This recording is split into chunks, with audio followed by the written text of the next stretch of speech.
Hey everybody, Scoutcrafter here again. TGIF, it's Friday. What a nice end of a crazy week for me, and I'm sure, but it's still going a little bit nuts. So it's going to be a short video, and the next few videos are going to be short. But I want to talk first about shop size, and I want to talk about this for a long time. You know, a lot of people have this same feeling as I did, as you know, when you're getting into tools and you're getting into going into your shop. You know, we all have these dreams of having a huge, big, beautiful shop, you know, like some of these YouTubers have, and you look there and you say, wow, they got a whole pole barn that's just a shop, and you say, wow, if I had a shop like that, I could do all kinds of. But you know something, I'll tell you the truth, shop size doesn't usually equal shop what kind of fun you're going to have in the shop, or how much enjoyment you're going to get out of it. It really doesn't match the size of your shop, because I know a lot of people at small shops, they're having a great time. You know, obviously you can't take on big projects. If you're a woodworker, you know, you're going to want a little bit of a larger shop, because, you know, you got to handle those large boards, you know, 8-foot, 4x8 sheets of plywood or whatever. So you need just a little bit bigger one. But if, you know, for what we do, you can have any size. Very small shop is all you need to have. And there's some good examples out there. You know, my buddy Ben from in the UK, he's doing a Tool Addict on YouTube. He's doing a lot of, he's showing his shop tours and things like that he has. And he has a very well organized shop, not a tremendously large one, and he's starting to make a new one out of a small area. But a good friend of mine, as you know in the comments, Grandpa Lloyd, and you'll see him in the comments a lot of times. Lloyd he sent me pictures of his shop, and look at this nice little shop, but he's got it so well organized, and it's, you know, sometimes that's all you need. But a few things you need when you get a shop is, obviously you need, it's got to be climate controlled to some extent. You can't have it too hot or too cold. You got to have some air filtration of some sort, you know, either something that gets some fresh air. You don't want to be breathing in the same air in that small area. Lighting, you want some decent lighting, and a little bit of organization so you're not tripping over stuff. That's all you need. Let me show you something that's pretty funny over here. I know it's a total mess here, but if you look at the floor over here, you could see where the beams were. This area here, from here to the wall back there, just this little corner, about 8 by 8 foot. And see that window there? Okay, this used to be a coal bin, and that was my first shop. Now, for those of you who said, what's a coal bin? Years ago, before oil became popular, most houses were heated with coal. And up until, actually, there was a guy around the corner here that was all the way up to like 1980 something that he was still using coal. And what happens is a coal truck would come, and they would back up their truck to the window, put a coal chute into the window. The old timers are smiling right now. Probably the same guys that remember getting ice. And they would dump a ton or 2 tons of coal, whatever you ordered, into that little coal bin that was in that corner right there. And that was just a framed up section of the house. All houses had it, and that's where you would take the coal, and then you would put it in your furnace every morning. You'd have to stoke the furnace, and, you know, so that ended. Once the 40s came, you know, people were, you know, they were done with that coal stuff, and then you had to empty it and then bring up the coal coke, they would call it, the burnt coal, and put it in barrels and have them come and pick it. It was a real pain, but that's what they used to have to do. There was no, you know, not once oil came out, it was like, you know, turnkey. You didn't have to worry about anything. So that little coal bin was my first workshop. And you could see, you know, I had such great times in that little workshop. So you don't need a big workshop to have a lot of fun. And even down here, I got, you know, the whole basement's my workshop, but I only used the same one section. If I had an 8-foot by 8-foot, that's all I would need.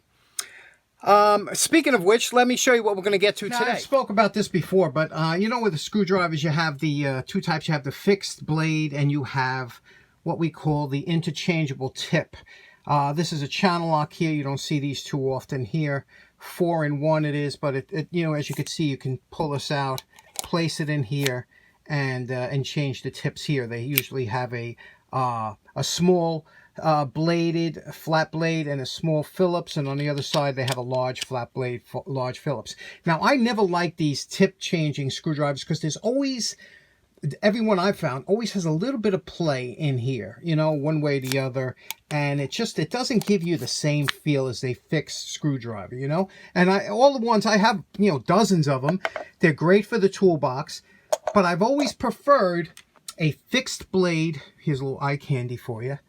I've always preferred a little fixed blade screwdriver, you know, a screwdriver that, you know, is solid and you can feel that little, no matter if it's a 1/16 of an inch or a 32nd, you can tell when there's movement, and you don't get that with those. So except for one screwdriver that a friend of mine, Brian, gave me, and that's this one here, this little screwdriver here. It's a switch type screwdriver. You could turn it like this, put in here, and this has zero play once it's in that insert. And this tip seems to fit a lot of things. I use this a lot. I keep this upstairs. This screwdriver doesn't have that same play. So I do like this type, but I don't like the ones with the tips, you know, the interchangeable tips. You remember last week, you know, I blew out some switches. I got to put a cord. I got to put an inline switch in the cord. This is the one that was on there. This one here, it's rated at 3 amps. And this one here is an old antique one. I have a Leviton, and that one's rated at 5 amps, going up to 10 amps actually. It's a heavy-duty switch. I'm going to show you the insides, and I wanted to show you a good friend of the show, Dave, Old Sneelock's workshop. Dave just did a switch replacement on. He actually added a switch to one of his curio cabinets, and he put in one of the new type switches, which I'm not crazy about. I'm sure Dave isn't either, but that's all that's available when you go to buy. You know, this is a specialty. You'd have to really, and it would cost you probably 5 times as much. But let me show you the differences in between. I'm going to open them up right now. Now here you can see the insides of what they basically look like. You could see the brass, the metal, the rocker switch on this old one, and I think this is possibly Bakelite, but it definitely is a beautiful plastic.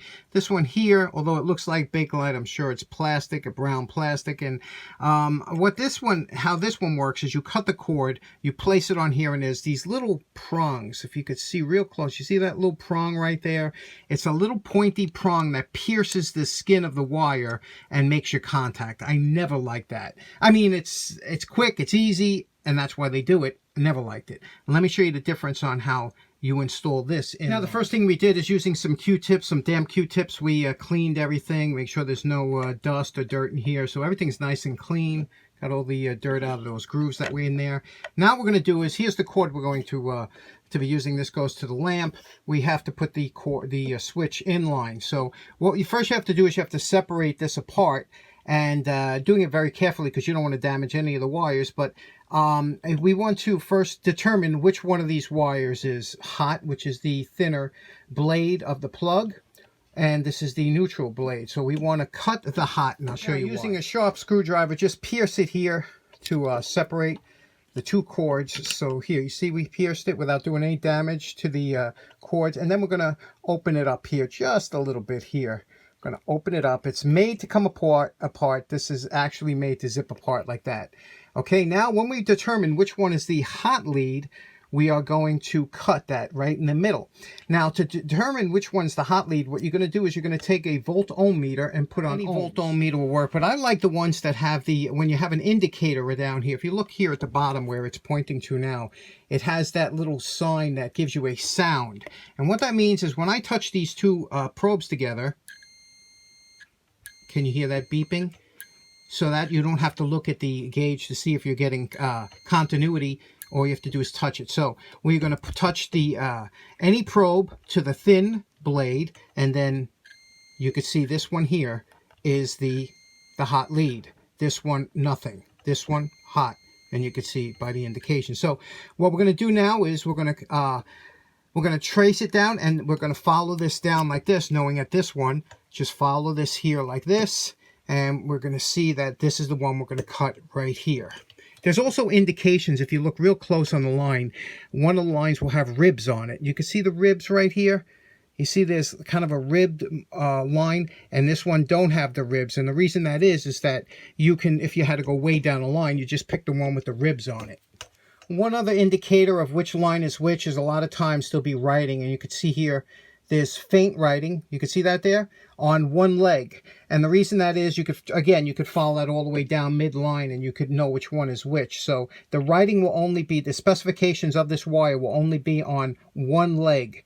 So that's another one. So this one here is our hot lead. We followed the one with the writing. We follow that down. We're not going down far, but we can see right here, we're going to cut it right here. Right. Next, what we're going to do is we're going to, like after we cut it here, we're going to strip back 1 inch of insulation off each wire and then twist it like this, twist it tight, and then we're going to cut that in half so that we only have 1/2 of an inch left. But we're going to twist it nice and tight, get it nice and twisted. Now you can see here we cut it off so that we just have small sections hanging out, because you see here well, the neutral lays in this bottom cavity here, and then these get wrapped around your hot here, okay, on both sides. And we're going to twist it around and tighten it up. Okay, now you see we put these in here, and it's remember, you got to put it in a clockwise position, so when the screw tightens it draws it in. You don't want to wrap it the other way because it'll push it out. So we did one side here, one side here. We'll tuck this in here to the bottom and close it up. Now your final check here is you place the wires onto your probe,